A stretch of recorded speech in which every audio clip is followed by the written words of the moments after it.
बांग्लादेश से जुड़ी ही एक और बड़ी आप खबर आपको बता दें, वहां पर एयरफोर्स बेस पर हमला हुआ है। बांग्लादेश में ये बेहद बड़ा हमला एयरफोर्स बेस पर हुआ है। ढाका के कॉक्स बाजार में एयरफोर्स बेस स्थित है, जहां पर यह हमला हुआ है। एयरफोर्स का बेस जिस पर यह हमला, बांग्लादेश से जुड़ी तमाम बड़ी खबरें हमने आपको बताई, लेकिन ये बेहद बड़ी खबर बांग्लादेश से जुड़ी एयरफोर्स बेस है जिस पर हमला हुआ है। ढाका के कॉक्स बाजार में ये एयरफोर्स बेस बना हुआ है। आपको बताएं, हमले में एक की मौत हो गई है, कई घायल हैं। घायलों को इलाज के लिए भर्ती कराया जा रहा है। हमले के बाद सेना ने वहां पर मोर्चा संभाल लिया है और पता लगाने की कोशिश जारी है कि आखिर ये हमला किसने किया है। बांग्लादेश का एयरफोर्स बेस जिस पर हमला यहां पर हुआ है। बांग्लादेश में लगातार अंदरूनी कलह देखने को मिल रहा है। यूनूस सरकार को लेकर लगातार प्रदर्शन भी हो रहा है। उसी कड़ी में आप देखिए किस तरीके से एयरफोर्स बेस पर यहाँ पर हमला कर दिया गया है। ये हमला किसने किया है, ये पता लगाने की कोशिशें लगातार जारी हैं और वहां पर सेना ने अब मोर्चा संभाल लिया है। सेना लगातार ये पता करने में जुटी हुई है कि आखिर ये हमला किसने किया है। और उसी कड़ी में आप देखिए, हमले में एक की मौत हुई है, एक को अपनी जान गंवानी पड़ी है, कई लोग इसमें घायल हुए हैं। घायलों का इलाज फिलहाल जारी है। तो बांग्लादेश का एयरफोर्स बेस जिस पर ये हमला, ढाका के कॉक्स बाजार में ये एयरफोर्स बेस स्थित है और जहां पे ये पूरा हमला हुआ है। हमले को लेकर और जानकारी यहां प्राप्त की जा रही है। जांच लगातार अब जारी कर दी गई है। सेना ने वहां पर मोर्चा संभाल लिया है और जो घायल हैं उनको इलाज के लिए भर्ती करवाया जा रहा है और ये पता लगाने की कोशिशें भी की जा रही हैं कि आखिर ये हमला किसने किया है, हमले की जिम्मेदारी किसकी है, हमला किसने किया, ये बेहद बड़ा सवाल और इसी को पता लगाने में अब सेना जुटी हुई है। सेना ने वहां पर मोर्चा संभाल लिया है। बांग्लादेश में कॉक्स बाजार में एक एयरफोर्स बेस है जहां पर ये बेहद बड़ा हमला हुआ है। हमले में एक की जान चली गई है और कई लोग बताया जा रहा है कि इसमें घायल हैं। फिलहाल सेना वहां पर पहुंच गई है, पूरे मामले की जांच पड़ताल भी शुरू कर दी है। साथ ही जितने भी घायल हैं उनको फिलहाल इलाज के लिए भर्ती भी करवाया जा रहा है। ये बेहद बड़ी खबर बांग्लादेश से जुड़ी हम आपको बता रहे हैं। बांग्लादेश का एयरफोर्स बेस जहां पर ये बेहद बड़ा हमला और इस हमले को लेकर अब जानकारी भी जुटाई जा रही है कि आखिर ये हमला किसने किया। सेना वहां पर मौजूद है, सेना का पूरा बल वहां पर पहुंच गया है और इस पूरे जगह पर मोर्चा संभाल लिया है। आदित्य वाधवान हमारे सहयोगी हमारे साथ जुड़ गए हैं। आदित्य, एयरफोर्स बेस पर यह पूरा हमला हुआ है, किसी ने अभी तक जिम्मेदारी ली है, क्या पता लग पाया है कि हमला किसने किया है, क्या कुछ वहां पर हुआ है, बताइए। जी हर्षा, अगर आप देखेंगे अभी जो लोकल पुलिस है बांग्लादेश में, वो जुट गई है इसकी तफ्तीश में कि किसने ये हमला करा है और अभी ये कुछ डिटेल सामने आ रहे हैं। बाकी जो कि ये बांग्लादेश का जो पाकिस्तान के प्रति जो ये वार्म स्वभाव हो रहा है कि आए दिन वो पाकिस्तान के जो फॉरेन अफेयर मिनिस्टर हैं या जो उनके नेता हैं उनके साथ बातचीत कर रहे हैं, तो कहीं ना कहीं उसका भी रिजल्ट हो सकता है, क्योंकि हमको पता है पाकिस्तान बेस्ड टेररिस्ट का जो प्रेजेंस है वो हर बहुत सारी कंट्रीज में होता है, जैसे अलकायदा इस तरह की गुटों के साथ।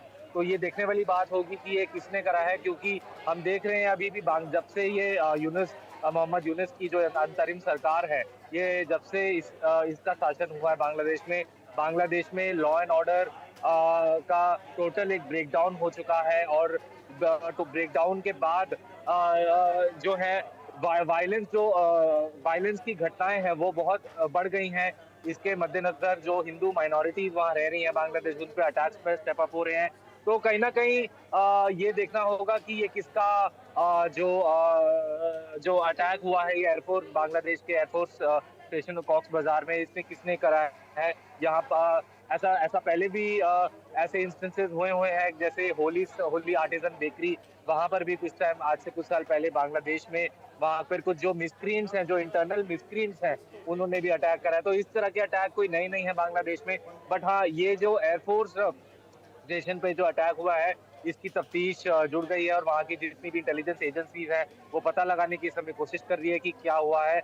आसपास के लोगों से पूछताछ जारी है और जो आसपास के सीसीटीवी कैमराज हैं उनको बहुत ही बारीकी से चेक करा जा रहा है। जी हर्षा। बिल्कुल आदित्य, बांग्लादेश में हालात बेहद खराब चल रही हैं। यहाँ पर राशन मांगना पड़ रहा है, पाकिस्तान से चावल मांगने पड़ रही हैं। उसके बाद हमने देखा किस तरीके से छात्र लगातार प्रदर्शन कानून व्यवस्था को लेकर कर रही हैं और अब एयर बेस पे यहाँ पर हमला हो जाता है। ऐसे में कहीं ना कहीं बांग्लादेश बिल्कुल बर्बादी की कगार पर ही नजर आ रहा है, क्योंकि अंदरूनी कला भी बहुत ज़्यादा है वहाँ पर। जी, बिल्कुल हर्षा, आपने ठीक कहा। ये जो अंदरूनी दिक्कतें हैं बांग्लादेश में, वो दिन पे दिन बढ़ती जा रही हैं। तभी अभी हमने कुछ टाइम पहले देखा कि जो मोहम्मद यूनिस हैं, वहाँ के अंतरिम राष्ट्रपति हैं, वहाँ उन्होंने अभी जॉर्ज सोरोस से कुछ टाइम पहले मुलाकात करी, एक पॉसिबल यूएस एड के लिए। यूएसएड अभी भी वैसे भी हमने देखा कंट्रोवर्सी में है। और कुछ टाइम पहले ये जब से डोनाल्ड ट्रंप अमेरिका के राष्ट्रपति बने हैं, उन्होंने जो यूसेज की जो फंडिंग है उसको रोक दिया गया है। अभी हमने ये भी देखा कि उन्होंने खुलासा किया कि वो जो 21 मिलियन डॉलर से जो यूसेज ने दिए थे, वो एक्चुअली बांग्लादेश में इलेक्शंस के को इफेक्ट करने के लिए था। तो कहीं ना कहीं इसके हम तार ये यूसेज से जुड़ा हुआ है, उससे भी तार इसके जुड़े होते हैं। और ये जो बार बार ये जो अभी हमने देखा कि बांग्लादेश के फॉरेन मंत्री जो है तौहीद हुसैन, और पाकिस्तान, उन्होंने मुलाकात करी थी पाकिस्तान के विदेश मंत्री से। तो कहीं ना कहीं हम ये देख सकते हैं, ये उन जो मीटिंग्स हुई दोनों साइड में, उन चीजों का ये एक वो हो सकता है कंसेंसस। क्योंकि हमने देखा है जिस देश में भी पाकिस्तान से ज्यादा नजदीकियां बनाई है, उसको जो आतंक के हमले हैं, टेरर के अटैक्स हैं, ये झेलने पड़े हैं। और ये भी जैसे ये कोई इत्तेफाक की बात नहीं है कि जैसे जैसे बांग्लादेश पाकिस्तान के साथ नजदीकियां अपनी बढ़ा रहा है, उस हिसाब से वहां पर अटैच भी बढ़ रहे हैं। जी हर्षा। बिल्कुल। अब आदित्य, हम एक ताज्जुब की बात यहाँ पर ये है कि बांग्लादेश जहाँ पर इतना अंदरूनी कला है और चावल यहाँ पर मांगे जा रहे हैं, और अब ट्रंप ने उनकी यूएस एड भी बंद कर दी है जिस तरीके से आपने बताया, लेकिन यहाँ पर इलॉन मस्क को न्योता दे रहे हैं, स्टारलिंक की मांग कर रहे हैं। जी देखिए, अभी बांग्लादेश की जो इकोनॉमी है वो तो अभी थोड़ा डाउन पे चल रही है इस समय। उनको उनको इकोनॉमी, तभी तो वो यूसेड में इतनी करीबी अमेरिका से भी बढ़ा रहे हैं।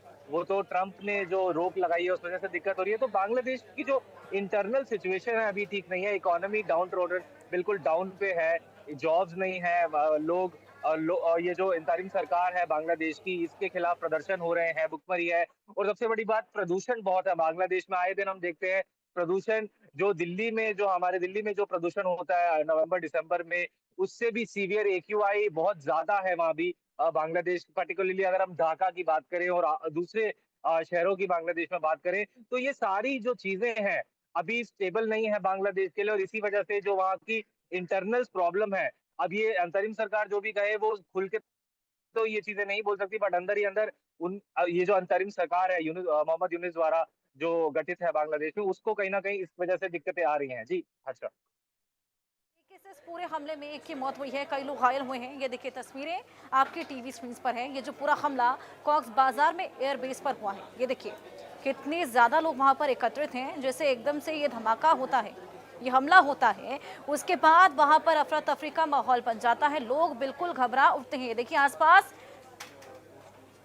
इधर उधर होते हुए दिख रही हैं, भागते हुए नजर आ रही हैं। हमले में एक की मौत हुई है, कई लोग घायल हुए हैं, और ये पता लगाने की कोशिशें लगातार जारी हैं कि आखिर ये हमला किसने किया। और आपको बताएं, उपद्रवियों पर हमले का यहाँ पर आशंका जताई जा रही है। हालांकि जांच पड़ताल जारी है। कॉक्स बाजार की ये तस्वीरें देखिए, जहाँ पर ये एयरफोर्स का बेस है जिस पर हमला हुआ, और हमले की ही तस्वीरें हम आपको दिखा रहे हैं। जिस वक्त वहां पर हमला हुआ था, किस तरीके की स्थिति वहां पर उत्पन्न हो गई थी, यही हम आपको दिखा रहे हैं। कितनी बड़ी संख्या में लोग वहां पर मौजूद थे, अफरा तफरी का माहौल वहां पर बन गया। ढाका का कॉक्स बाजार, जहां पर ये एयरफोर्स बेस है, और इन तस्वीरों को देखकर आप अंदाजा लगा सकते हैं कि इस हमले के बाद क्या मंजर वहां पर देखने को मिला।